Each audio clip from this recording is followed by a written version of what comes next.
যদি কোনোদিন কাউকে মন থেকে ভালোবাসো আর সে যদি কোনোদিন জানতে পারে তুমি তাকে খুব ভালোবাসো, সে দিনের পর থেকে ভালোবাসা কম, আঘাতটা বেশি পাবে।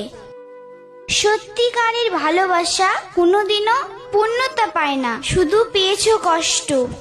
ভালোবাসা কিনতে পাওয়া যায় না, কিন্তু একটা পুরুষ দোকানদারও হতে পারে না, কারণ সে ভালোবাসা কখনো বিক্রি করতে পারে না। সে তার মাথার ঘাম পায়ে ফেলে সবটুকু সঞ্চয় দিয়ে তার ভালোবাসা কিনতে জানে, বিক্রি করতে নয়। এই যুগে আসল দোকানদার হলো এক নারী, যে টাকার বিনিময়ে স্নেহ, মমতা, ভালোবাসা, মন, প্রাণ সবকিছু কেজি দরে বিক্রি করতে পারে। সে হলো একমাত্র নারী। রাধে রাধে।